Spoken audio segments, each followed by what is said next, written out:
আসসালামু আলাইকুম বন্ধুরা। তো আজ বানাবো আমি রুই মাছের মশলা কারি। তো তার জন্য কয়েকটা রুই মাছের পিস নিয়ে নিয়েছি।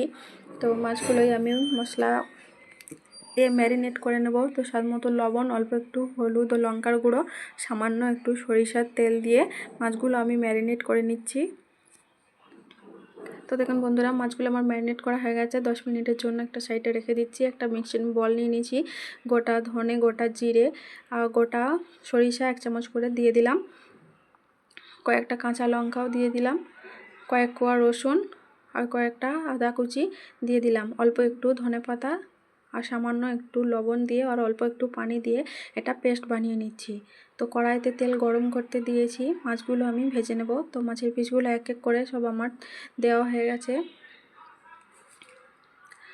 তো মাছগুলো আমি লাল লাল করে ভেজে নিচ্ছি। মাছগুলো কিন্তু বেশ লাল লাল করে ভেজে নিতে হবে, তবে মাছের রেসিপির টেস্টটা দারুণ আসবে। তো দেখুন বন্ধুরা, মাছগুলো আমার ভাজা হয়ে গেছে। এবার একটা পাত্রে তুলে নিলাম। তো সেই তেলেতেই ফোড়ন দিয়ে দিচ্ছি 2টো এলাচ, অল্প হলুদ গুঁড়ো কালারের জন্য আর অল্প একটু কাশ্মীরি লঙ্কার গুঁড়ো দিয়ে ভালোভাবে তেলের সাথে মিশিয়ে নিচ্ছি। আগে থেকে যে পেস্টটা বানিয়ে রেখেছিলাম সেটাও অ্যাড করে দিলাম। পেস্টটা ভালোভাবে কষিয়ে নেব। পেস্টটা থেকে কিন্তু পানি ছেড়ে দেবে। স্বাদ মতো লবণ দিয়ে দিলাম। পেস্টটা যতক্ষণ না পানিটা টেনে নিচ্ছে ততক্ষণ পর্যন্ত আমাকে কষিয়ে নিতে হবে। তো দেখুন বন্ধুরা, পানিটা অনেকটা শুকিয়ে গেছে। তো টমেটো পেস্ট করে রেখেছিলাম সেটাও অ্যাড করে দিলাম। টমেটো পেস্টটা দিয়ে ভালোভাবে আবারও কষিয়ে নিচ্ছি। তো দেখুন বন্ধুরা, গ্রেভিটা আমার কত সুন্দর ফুটে উঠেছে, ওপর থেকে তেল ছেড়ে দিয়েছে। তো আগে থেকে যে মাছটা ভেজে রেখেছিলাম সেটাও অ্যাড করে দিলাম।